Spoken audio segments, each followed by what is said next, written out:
de mettre à l'épreuve pour tester notre action, qui consiste en la difficulté de mise en application de la nouvelle loi de finances pour la première année 2023, la notification des crédits de paiement le dernier mois de l'année. Sur l'ensemble du programme de développement inscrit au profit de la Oulaya, le taux de consommation affiché sur le document qui nous sont remis par le trésorier de Oulaya est de 41,53%. Un taux supérieur à celui de l'année 2022 qui était de 34,41%. D'où la réjouissance du représentant de l'APOUI qui félicite l'exécutif de la Oulaya à leur tête M. Louali pour la nette amélioration dans la consommation des CP, une façon pour lui pour taire certains pessimistes. Voici, messieurs, le double enquête adopté et employé par les élus de la majorité. D'une part, le président de l'APOUI exprime des constats peu favorables et se plaît à demander la tenue des conseils du gouvernement ici même à Tizi Ouzou en vue de débloquer un plan Marshall à même de rattraper des retards et de l'autre. Et d'autre part, nous entendons un discours flatteur. Neyes Jalanitra Shkordani, Terreyes Fussil. Naïnar Diasen Soroder de Befles, Imir Tizi Ouzou, c'est ce diatique, bien Timoniwi, bien Tizi Ouzou. Machin, au gouvernement, pour revenir au bilan, la logique des choses est que l'administration aurait dû nous le présenter en deux parties. Une pour l'année 2023 et l'autre pour les anciens programmes dont une bonne partie remonte dans leur inscription à 5 ans, voire même plus de 10 ans en arrière.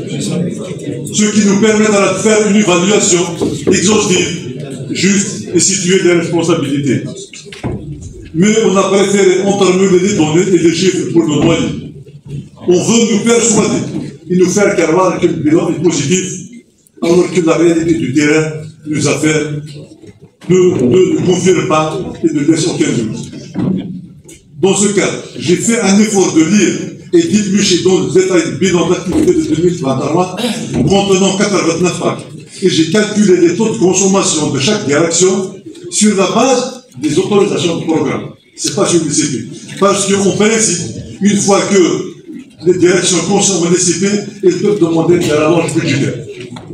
Donc la conclusion, on est la suivante. Aucun secteur ne dépasse 13% de consommation. Nous avons la BTP avec 13,67, avec une autorisation de programme de 59 milliards 43 millions de dinars, dont la consommation est de 4 milliards 318 millions. Nous avons également, je peux citer à titre d'exemple la direction de la culture, qui a une autorisation de programme de 2 milliards 600 millions, mais elle a consommé que 252 millions de dinars.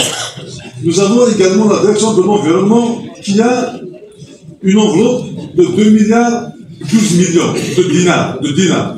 Il a consommé uniquement 132 millions, donc un taux de 6,56%.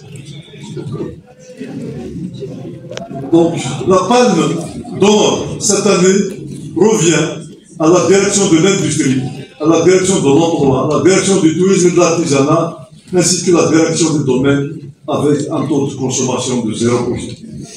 En deuxième partie, en deuxième position, c'est la direction du commerce qui vient avec un taux de 0,36%. Voilà, Monsieur le Président de la POUI, pourquoi le budget de Oulaya connaît chaque année une baisse qui avoisine de 20 à 25 milliards.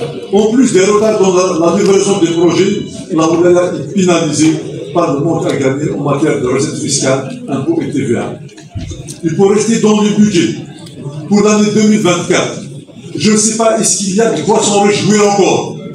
La Oulaya de Tizi Ouzou a bénéficié de 57 opérations en PSB pour un montant de 6 milliards 300 millions contre 6 milliards 500 millions en 2023, soit une diminution de 20 milliards. Et c'est au moment où le gouvernement se vante d'avoir élaboré le budget le plus colossal du pays depuis l'indépendance à ce jour.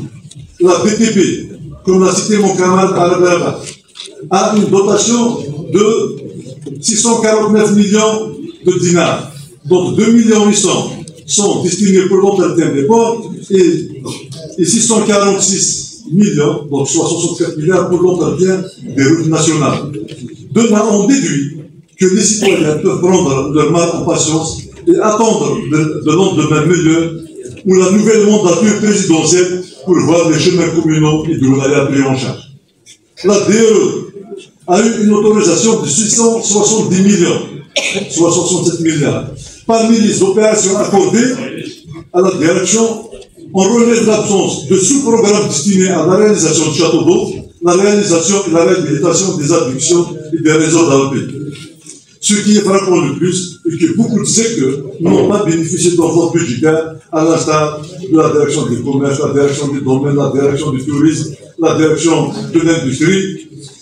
Et bien sûr, nous avons, qui ont une consommation de 0%, donc ce qui est évident. Nous avons aussi la direction de la culture qui n'a pas eu d'inscription. On peut citer d'autres directions, mais j'en passe.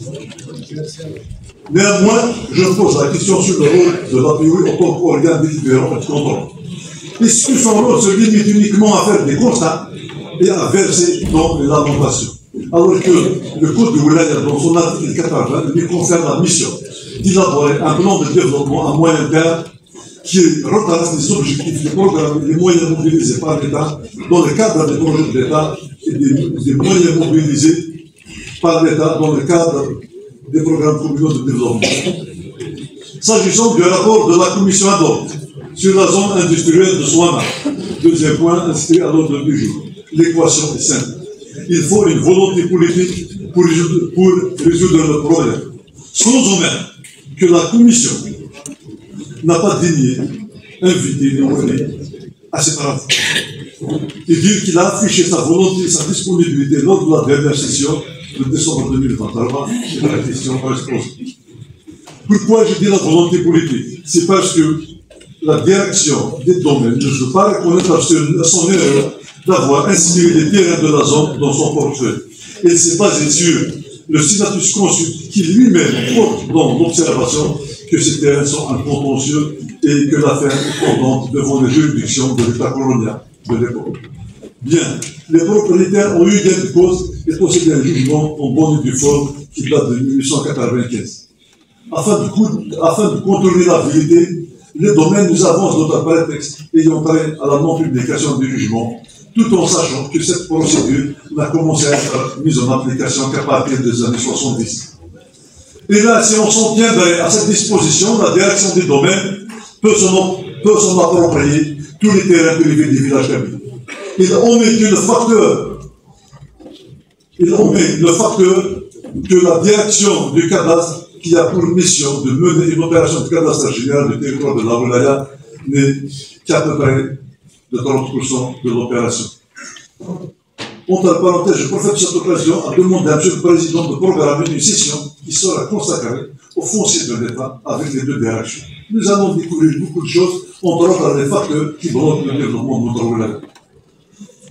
Pour ce qui est de l'arrêté de versement de ces terrains au Fonds national de la Révolution agraire, l'arrêté en question parle expressément des terrains communaux qui n'ont en réalité que 27 hectares. Cet arrêté n'a pas fait l'objet de publication, donc il est nul et non avenu selon les lois de la République. Et ces terrains n'ont pas fait également l'objet d'affectation aux agriculteurs dans le cadre des opérations. Voilà les arguments concrets qui plaident pour la reconnaissance de la propriété aux propriétaires qui sont là avant même l'ère de la colonisation. Les citoyens de la commune de Souama ne s'opposent pas à la création de la zone. Ils veulent simplement avoir la reconnaissance et ce qui s'ensuit comme indemnisation équitable. D'ailleurs, le décret de création des zones prévoit ce chapitre. Toujours dans le cadre de l'investissement, Monsieur le Wali, Monsieur le Président de la République, je suis vraiment déconcerté d'apprendre que l'opération d'assainissement des fonciers industriels traîne encore en longueur et que la Wilaya n'a pas bénéficié d'aucune inscription en 2024 pour la viabilisation des zones d'activité industrielle ainsi que des zones d'expansion et sites touristiques, quoique vous nous avez donné l'espoir lors de la session du mois de décembre 2022. Comment voulez-vous que Tizi-Ouzou réalise une croissance économique quand il ne met que Tarouatira aux zones dans la plateforme du foncier économique?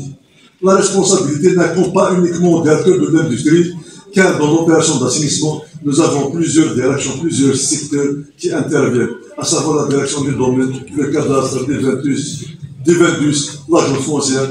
Et c'est là aussi qu'intervient vos rôles de coordination, de contrôle et de suivi. Monsieur le directeur du tourisme, dites-nous, quand est-ce qu'on a eu l'inscription de la réhabilitation des hôtels Tenekil à Narawa, et quand est-ce qu'on aura l'achèvement de ces projets avec un planning et un délai de rigueur? Je vais terminer par les divers. J'ai trois questions donc à soulever. La première, et qu'est-ce qui a prévu la direction du transport et la direction du travail public pour remédier à l'éternel problème de la gare routière d'Erdouala qui dessert Kadaya, Erdouala, Adouassi, Iwadi et Vienne. Chaque fois qu'il y a une faute hydrométéorique, on se retrouve isolé par la faute des inondations et des coupures du site de bouleversant. Aussi, le problème de l'assainissement des eaux au jet de la gare n'est pas encore réglé jusqu'aujourd'hui.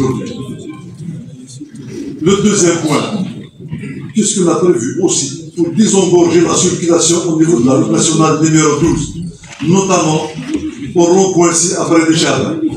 Toutes les heures de pointe, plus de la moitié de la cabine Paris Daïra se retrouve dans l'encombrement. Et quel moment de la vie, une heure et demie réglera notre problème. Le troisième point concerne l'ADN 2002. Une bonne partie des souscripteurs de l'ADN 2013 ont payé la deuxième tranche, mais ils n'ont pas effectué la troisième pour pouvoir faire le choix du site. 11 ans, il y en a ceux qui, dans la progéniture, à fond de notre foyer, où s'apprêtent à le faire. Le problème est que les pouvoirs publics ont tergiversé sur le choix du site, des assiettes, devant recevoir ces programmes de logement. Au moment même où on a abandonné le site qui devait recevoir le pôle d'habitat intégré de Bouzguet. Et là, M. Louali, je reviens à la charge pour vous demander de réactiver ce projet à l'oreille de l'entame du programme de Etawa que compte lancer le gouvernement. Donc, dans ce cas-là, nous allons être pénalisés s'il n'y a pas d'activation de ce site. La question de ces éloignements ne posera pas de problème, étant donné que nous possédons des biens limitrophes à Bouzguet, tels qu'à Zazga, au Notala, et aussi au bénéficier, ainsi que les citoyens qui feront le choix. Je termine par vous dire que pour les fiches techniques que certains élus ont pu inscrire auprès du président de la pays, que nous ne faisons pas dans la cour, et que les projets en question que nous avons défendus concernent l'utilité publique et non les privilèges personnels. Ça ne doit être comme ça.